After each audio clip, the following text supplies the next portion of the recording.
would like, if I may, to take you on a strange journey.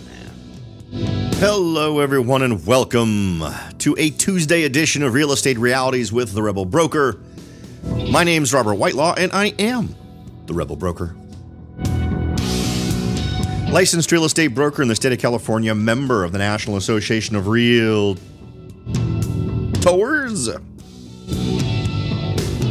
But please don't hold that against me.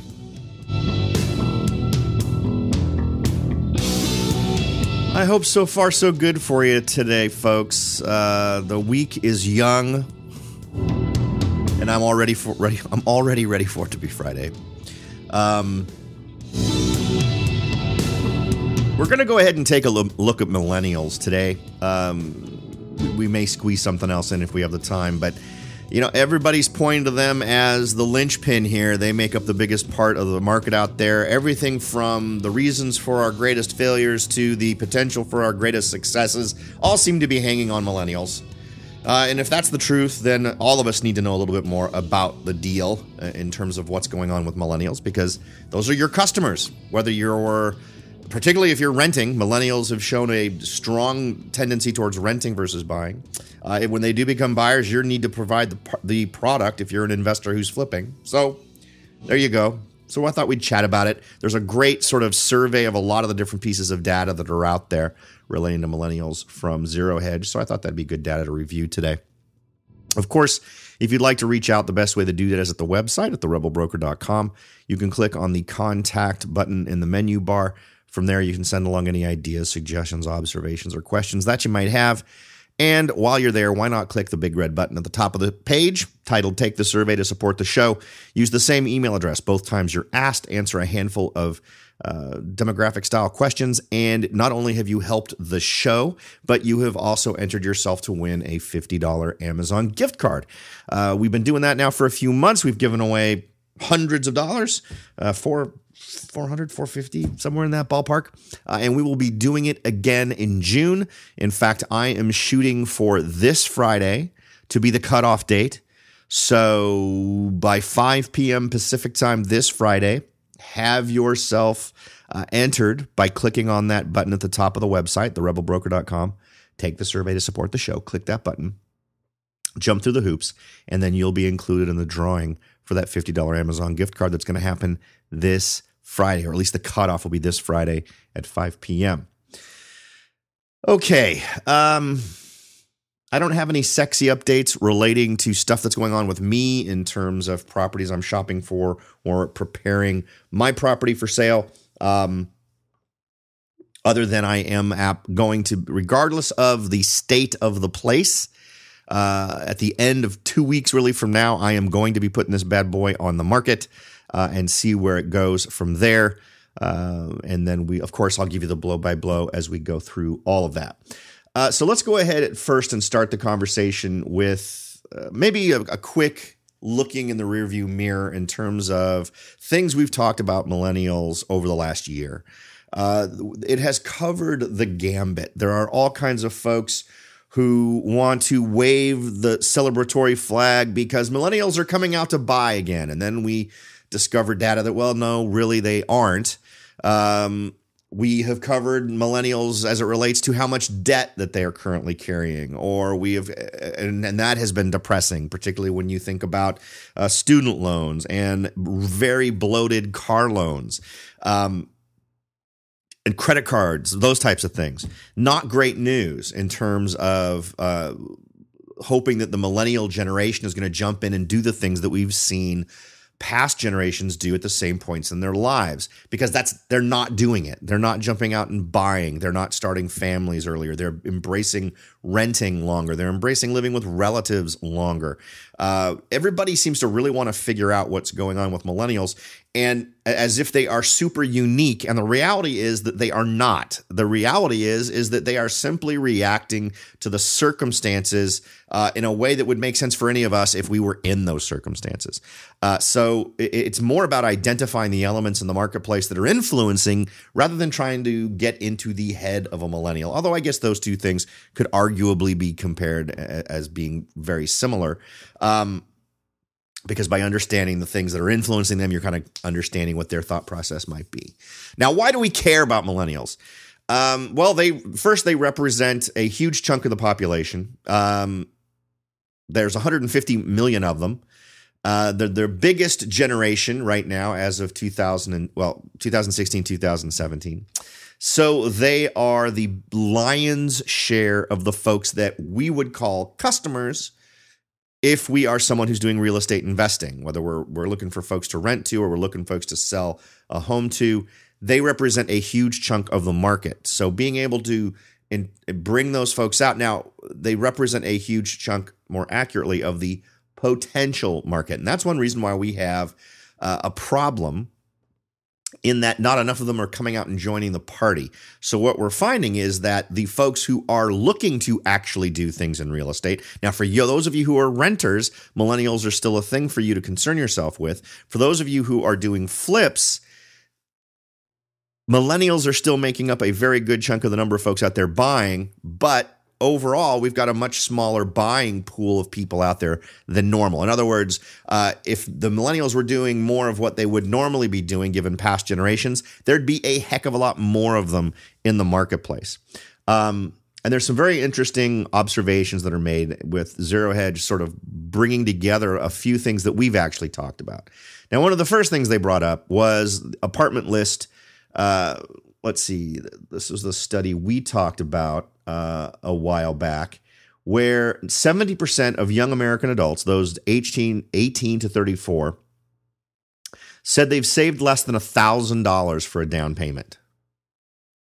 So this at the same time that we realize, well, that explains a lot. It explains some other things. So first of all, well, okay, great. Now, if we look a little bit, if we dip into this a little bit more, and we compare this with the Go Banking survey that was done last year, that showed that 72% of millennials between the ages of 18 and 24 had $1,000 in their savings accounts. 31% have $0. They have saved $0. 8% have saved over $10,000. Of the older millennials, those between 25 and 34, 67% had less than $1,000 in their savings accounts. 33% had nothing at all, and 15% had over $10,000. So, just from a financial standpoint, as a group, they are in the least prepared state to purchase a property ever. And I think that a lot of this explains all of the moves that we've seen. And there's a lot of ways you can approach how the marketplace works. And there's a huge motivation to create activity in the marketplace.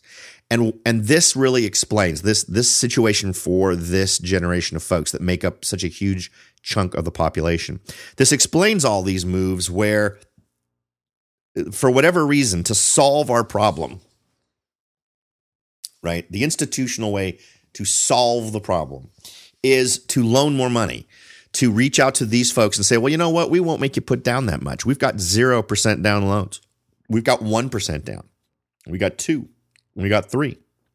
We got 3.5%. And we've talked about all of those loans over the last year that have come along. There are tons of them, and it's ridiculous. Because, of course, in every one of those scenarios, as soon as you've purchased the property, you're in negative cash flow, right? You are at negative equity. If you tried to sell the property, you'd end up having to write a check at the end just because of all the fees that are involved. But this informs also the idea that these folks are financially, vast majority of them, financially unprepared to take on this kind of a thing in terms of purchasing a home. But what does that mean to us? Does that mean that we should write these folks off? Should we say, you know what, we need to just forget these folks and focus on the folks that are actually in a position to participate in the real estate market? That was sort of the question that Michelle Meyer of Bank of America, who's an economist for Bank of America, was asking in an online interview. is buying a home something that these folks still want to do? Now, what she was saying, Michelle Meyer was saying that while home ownership rates among young adults has plunged to record lows, which helps to explain the slow recovery in single-family home building, according to her, and confirming empirical observations that millennials have largely been a renter generation. By Bank of America's calculations, the millennial generation can afford to buy a home. Now, what's interesting is this is a contradiction because obviously they don't have a lot of money for a down payment. But what they do have, apparently, is enough income to make the payments. So that's what B of A is finding. They observe that lifestyle changes, delaying of marriage, having children, those types of things, living close to city centers. These are all things that are playing into this dynamic. Well, and if that's the case, even that little tidbit of information is something that you as a real estate investor might want to know about. Because remember, we're talking about the right now, the biggest chunk of the population. Well, then maybe that means we need to shift emphasis, maybe going less suburban as an investor, getting into the city centers. Maybe that suddenly means that the strategy of going for condo rentals makes more sense. And of course, we've talked about this before. I am in general not a pro condo guy, simply because in my marketplace, they tend to be the first ones to lose value, the last ones to gain value. They tend to be less desirable because it's like living in an apartment. However, in a downtown environment, that changes. The dynamic of that downtown environment changes that equation. So maybe that's where we need to go. Maybe if that's what this group is more attracted to, it calls for a shift. Now, there's an upside to that. If you're an investor, suddenly you have a lot of things you no longer need to worry about. You don't need to worry about the roof or painting the outside of the place. All you have to do is worry about reasonable HOA fees that are in an organization that you feel confident with. And in terms of picking HOAs, I like ones that are run by the residents. They tend to keep costs down better than ones that are run by an outside organization. So those are all things you'll need to analyze. Make sure that you're getting full disclosures on how the HOAs operate if you're buying into this as an investment. But you keep that, and then those are all costs that you're going to have to pay on a month-to-month basis. But then remember, you're not going to have to pay all these other things. You're not going to be paying for getting exterior repairs done, painting, roof repairs. You're not going to be taking care of the landscaping or any of those types of things. It means that all you really have to do is make sure that the stuff that's right inside the boundaries of that condo are working for your customer, your renter, which basically means that the water flows, the toilets flush, and the lights come on, right? So that's a pretty boiled down list. I think that the headache factor in a property like that is likely to be less. So while the upside is less headaches, possibly slightly more expense in terms of having to have an HOA to worry about, you're also now potentially appealing to a larger segment of the marketplace because these folks have to live somewhere. They've proven their willingness to rent. The one thing they have done is tended to move out of mom and dad's place, at least in favor of renting something. So then that's something you can leverage off of, right? So let's try to understand a little bit of a future projection as it relates to millennials. And we want to understand what's going to happen with housing in the future. Now, first thing to do is maybe understand a little bit about population growth. And that is going to be about immigration and the rate of births and deaths. Now, the Census Bureau, according to this article, is projecting population growth of 0.8% annually over the next decade and 0.7% on average through 2036. Now, anytime someone tries to project something out that far, I think you have to kind of take it with a grain of salt. But and it's going to show continued slowing from the 0.9% average of the last decade. So what we're anticipating is less population growth going forward than we've seen in the past. There's going to be a particular focus on young adults who are the drivers of household formation. There are currently enough millennials to make them the single largest group. The average age is 27.5, implying that there's a large cohort of young adults coming to age. In theory, this should underpin growth in home ownership, but it is complicated. We have to understand the ability of millennials to afford housing and the desire to become homeowners versus renters.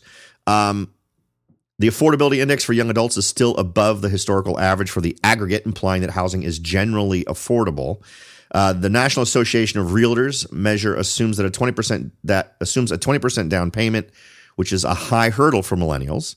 With a 10% down payment, the index would be 125.2 in 2015, which is 11% lower than the standard 25 to 34-year-old index and 25% lower than the broad National Association of Realtors index.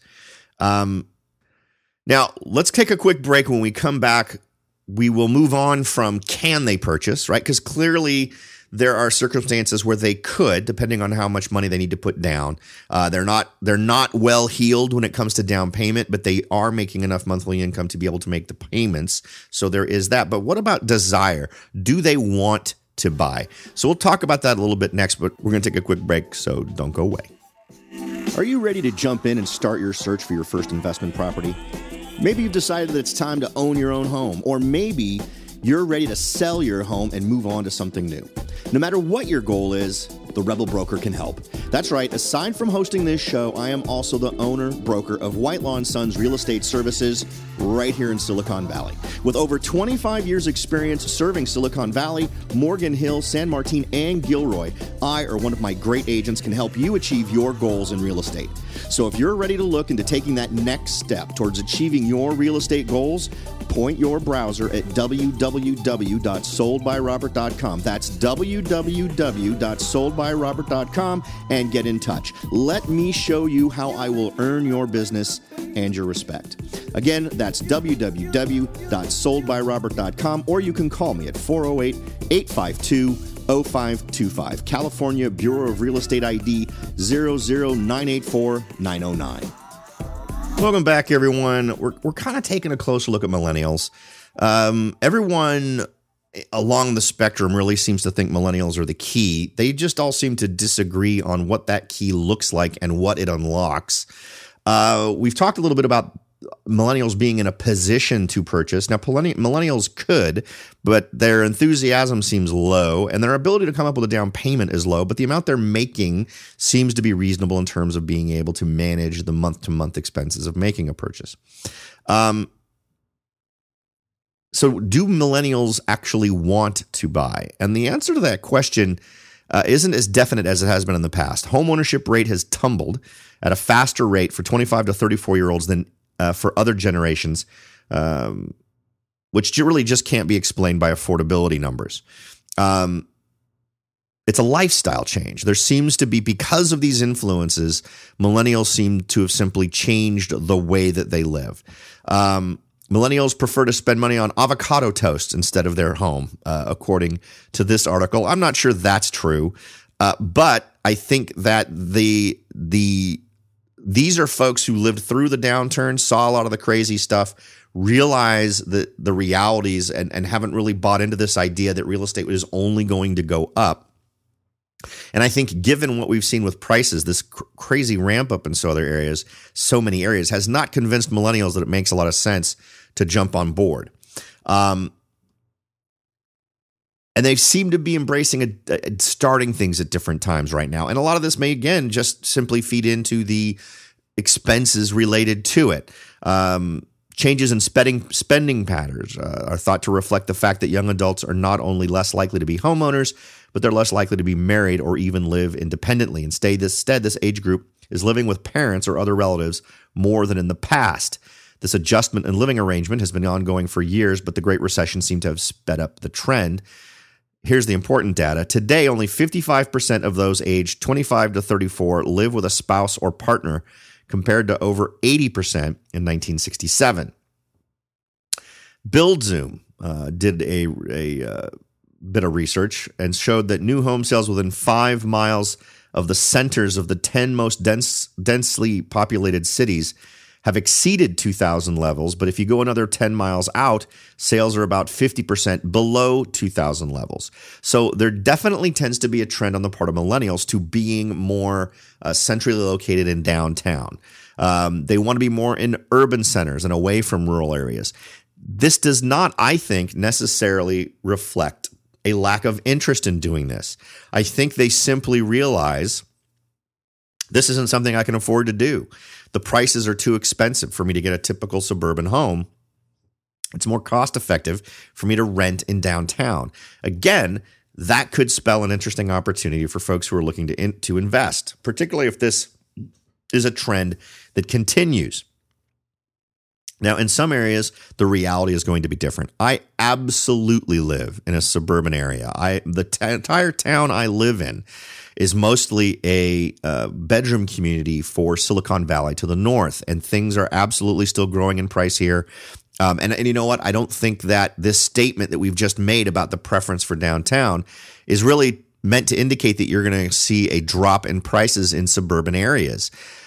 Because the reality is we are still seeing such a low level of inventory that it is still dwarfed by the relatively low number of buyers that are shopping in these marketplaces.